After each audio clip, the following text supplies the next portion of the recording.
Guys एक छोटी सी request है। प्लीज मेरा चैनल 1000 सब्सक्राइबर्स तक पहुंचाने में हेल्प करो। जैसे ही 1000 सब्सक्राइबर्स पूरे होंगे मैं आप सबको दूंगा 50 plus backgrounds plus free editing elements, no copyright. बस आप इतना करो, चैनल को सब्सक्राइब करो, वीडियो को लाइक एंड शेयर करो। आपका एक सब्सक्राइब मेरे लिए बहुत मायने रखता है। चलो मिलकर 1000 पूरा करते हैं। हिमाचल की वादियों में बसा एक छोटा सा सुंदर गांव था, नीलगिरी। इस गांव की सुबह पहाड़ों की ठंडी हवा और खाने की लजीज खुशबू के साथ होती थी। गांव के चौक पर दो प्रसिद्ध दुकानें थीं, एक विक्रम की चिकन शॉप और दूसरी गजेंद्र की मटन शॉप। दोनों का कारोबार खूब चलता था, लेकिन दोनों के मन में एक दूसरे के लिए ईर्ष्या और ग्राहकों के लिए अहंकार भरा था। अरे गजेंद्र भाई, हमने सही किया जो दुकानें पास पास खोली। चिकन खाने वाले मेरे पास और मटन वाले तुम्हारे पास। पर भाई, मेरा चिकन एकदम ताजा होता है, तुम्हारे मटन जैसा नहीं जिसे पकाने में घंटों लगे। अरे रहने दो विक्रम, लोग स्वाद के लिए आते हैं। मेरा मटन 200 रुपए प्लेट है, फिर भी भीड़ देखो। तुम तो 120 रुपए में बस हड्डियां परोसते हो। ग्राहकों को तो मैं ही अपनी बातों में फंसा लेता हूँ। इसी गांव में आर्यन नाम का एक पढ़ा लिखा युवक अपनी पत्नी साक्षी के साथ रहता था। आर्यन काफी समय से नौकरी की तलाश में था, लेकिन उसे सफलता नहीं मिल रही थी। एक दिन साक्षी ने उसे समझाया, जी कब तक ऐसे खाली बैठेंगे? अब परिवार की जिम्मेदारी है, गांव में रहकर ही कुछ अपना काम क्यों नहीं शुरू करते? तुम सही कह रही हो साक्षी, मैंने शहर में बहुत हाथ पैर मारे, पर हर जगह सिफारिश चलती है। कल से मैं गांव में ही कोई छोटा मोटा काम ढूंढूंगा। आर्यन काम की तलाश में निकला, लेकिन हर जगह उसे निराशा हाथ लगी। थक हार कर वो मुखिया जी के साथ खाना खाने विक्रम और गजेंद्र की दुकान पर पहुंचा। वहां उन दुकानदारों का व्यवहार देखकर आर्यन हैरान रह गया। विक्रम भाई, चिकन में थोड़ा नमक कम है और मसाला ढंग से भुना नहीं है। ओ भाई, आए बड़े पार की, खाना है तो खाओ वरना रास्ता नापो। पूरे गांव में मेरे सिवा कोई चिकन नहीं बेचता, समझे? बेटा, अपनी बात करने का तरीका बदलो। याद रखो, ग्राहक सिर्फ पैसे देने वाला नहीं होता, बल्कि वही हमारे काम का आधार होता है। अगर हम उससे सम्मान से बात करेंगे, उसकी बात ध्यान से सुनेंगे और उसे अच्छा व्यवहार देंगे, तभी वह बार बार हमारे पास आएगा। ग्राहक को हमेशा भगवान की तरह मानना चाहिए, क्योंकि उसी की वजह से हमारा घर चलता है और हमारी मेहनत सफल होती है। मुखिया जी, आप भी इसे शह दे रहे हैं? मटन खाना है तो 200 रुपए निकालो, वरना ज्ञान अपने पास रखो। आर्यन को यह अपमान चुभ गया। उसने घर आकर साक्षी को सब बताया। साक्षी ने उसे अपने भाई माधव के पास शहर जाने की सलाह दी, जो एक बड़े होटल में मुख्य रसोइया था।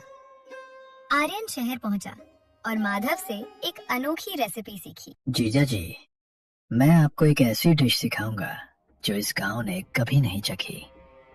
जुगलबंदी मटन चिकन मिक्स।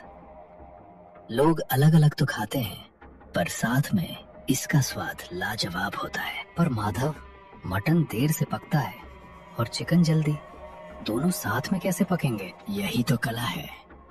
पहले मटन को खास मसालों के साथ 70% तक पका लेना है, फिर चिकन डालकर धीमी आंच पर भूनना है और अंत में ये मेरा जादुई मसाला डालना, जिसकी खुशबू से पूरा गांव खिंचा चला आएगा। आर्यन गांव लौटा और उसने अपना एक छोटा सा साफ सुथरा ठेला लगाया। उस पर बड़े अक्षरों में लिखा था, Nilgiri special mutton chicken mix, मात्र 140 रुपए।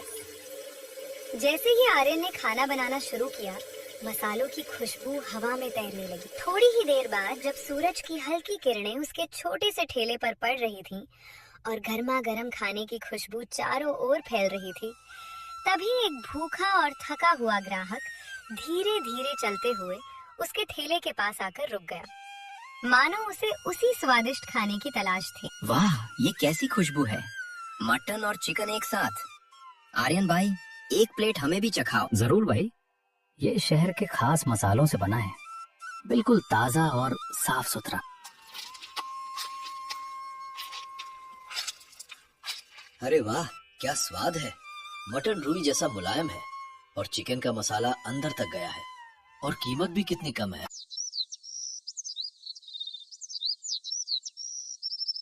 अब आर्यन का काम पहले से कहीं बेहतर चलने लगा था। उसके ठेले पर सुबह से ही ग्राहकों की भीड़ लग जाती।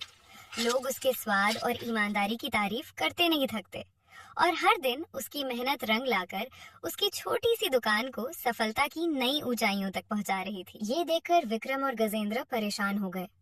उन्होंने आर्यन को बदनाम करने के लिए मांस सप्लायर करीम के साथ मिलकर एक साजिश रची और आर्यन को बासी मांस दिलवा दिया। ये क्या, आज लोग खाना खाकर थूक क्यों रहे हैं?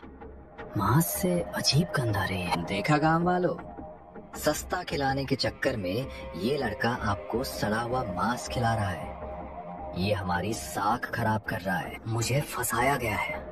मैं साबित करूंगा कि ये मांस बासी क्यों था। आर्यन ने हार नहीं मानी। उसने अगले दिन मुखिया जी और गांव वालों के सामने ही सारा सच लाने का फैसला किया। उसने दूसरे गांव से ताजा मांस मंगवाया और सबके सामने खाना बनाना शुरू किया।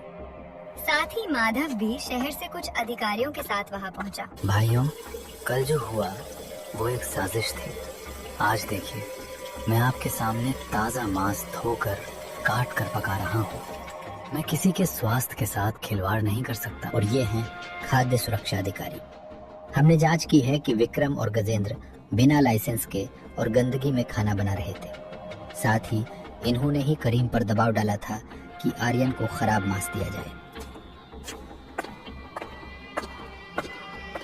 विक्रम और गजेंद्र, आपके पास न लाइसेंस है और ना ही सफाई के मानक। आप पर भारी जुर्माना लगाया जाता है और आपकी दुकानें सील की जाती हैं। सच सामने आ गया।